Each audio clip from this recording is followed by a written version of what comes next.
आपण पाहत आहात सत्याची बाजू मांडणारं हक्काचं न्यूज चॅनल M24 तास।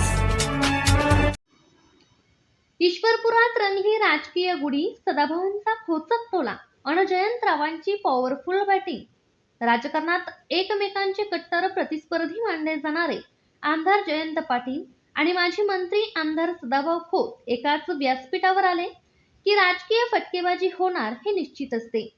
असाच काहीसा प्रकार ईश्वरपूर उपजिल्हा रुग्णालयातील डायलिसिस विभागाच्या उद्घाटन प्रसंगी पाहायला मिळाला। यावेळी दोन्ही नेत्यांनी एकमेकांवर मिश्किल टिप्पणी करत उपस्थितांमध्ये हास्यकल्लोळ उडवून दिला। जिल्हा परिषद अध्यक्ष आणि उपाध्यक्ष निवडीच्या पार्श्वभूमीवर बोलताना सदाभाऊ खोत यांनी जयंत पाटलांच्या कार्यपद्धतीवर टोला लगावला। ते म्हणाले, हल्ली जयंतराव अगदी अचूक टायमिंग साधायला लागलेले आहेत।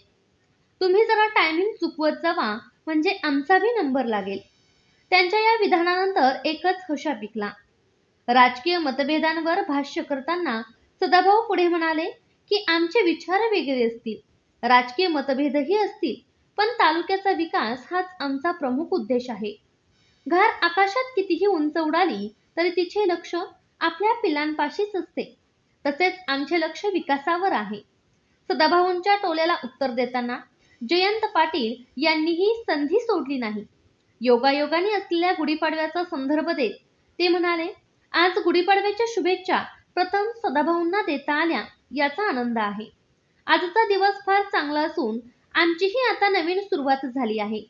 त्यांच्या या गुढ विधानाने राजकीय वर्तुळात अनेक चर्चांना उधाण आले आहे। राजकीय फटकेबाजी बाजूला ठेवून दोन्ही नेत्यांनी आरोग्य व्यवस्थेवर भर दिला। डायलिसिस विभागातील डॉक्टर आणि कर्मचाऱ्यांनी सातत्यपूर्ण काम करून रुग्णांना उत्तम सेवा द्यावी अशी अपेक्षा जयंत पाटील यांनी लोकप्रतिनिधी म्हणून व्यक्त केली। या कार्यक्रमाला ईश्वरपूरचे नगराध्यक्ष आनंदराव मलगुंडे, उपनगराध्यक्ष खंडेराव जाधव, राहुल महाडे, गटनेत्या अरुणादेवी पाटील यांच्यासह विविध क्षेत्रातील मान्यवर उपस्थित होते। आपण करू। आज गुढीपाडवा आहे। गुढीपाडव्याच्या सगळ्यात पहिल्या शुभेच्छा मला सदाभाऊंना देता आल्या, त्यामुळे आजचा दिवस फार चांगला आहे। नवी सुरुवात आमची आता सुरू झालेली आहे। नवं वर्ष आहे आणि म्हणून सदाभाऊ खोत आणि तुम्हा सगळ्यांना नगराध्यक्षांना खास करून मी या गुढीपाडव्याच्या मनपूर्वक शुभेच्छा देतो। आपण पत्रिका नसताना तोंडी सांगून सगळे आले आणि आपण मोठ्या प्रमाणामध्ये या ठिकाणी उपस्थित राहिलात। आपलं हे केंद्र उत्तम होणं हेच लोकांचा प्रतिनिधी म्हणून मी आग्रह करणं हे अपेक्षित आहे आणि त्या दृष्टीने गेले काही वर्ष सतत सातत्य ठेवून आपण या सगळ्या सुधारणा करतो। आपल्या सगळ्यांचे आणि इथले कर्मचारी विशेषतः आदरणीय जयंत पाटील साहेब कुठे काल मला दिसले टीव्हीवर, म्हटलं आता ते बी इथंच आहेत। ते एक दिवस मुंबईवरनं माझ्या अगोदर आले, मी आपला एक दिवस लेट आलो। म्हटलं आपण आपलं कासव गतीनं जाऊ, हळूहळू शरद जिंकू, काही गडबड करायची गरज नाही। आणि म्हणून मी कदम साहेबांनाही म्हटलं की त्यांना तुम्ही आता काल कसा निरोप पोहोचवत आहे बघा। म्हटलं काल थोडं काही गडबडीमध्ये ते असतील, पण म्हणतो निरोप द्या।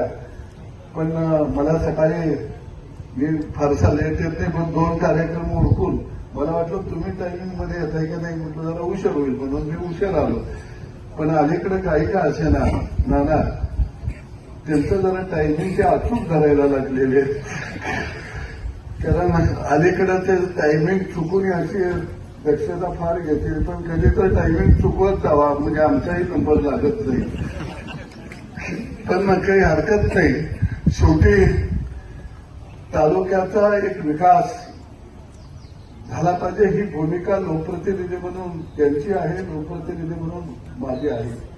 शेवटी घार आकाशी उंच कधीही तिनं भरारी घेतली तिथं लक्ष पिल्यापाशी असतं आणि म्हणून सभागृहामध्ये सुद्धा आणि बाहेरही खऱ्या अर्थानं आम्ही राजकीय क्षेत्रामध्ये आमचे प्रभाव वेगळे असतील, काही विचारामध्ये मतभिन्नता असू शकते, परंतु सामाजिक दृष्टिकोन हा निश्चितपणानं आम्ही जपण्याचं काम या तालुक्यामध्ये राजकारणामध्ये सगळ्याच मंडळीने आम्ही केलेलं आणि तालुक्यासाठी एखादी गोष्ट येत असेल तर कारण तर आम्ही खरोखर समन्वय राखून या ठिकाणी काम करण्याचा प्रयत्न केला.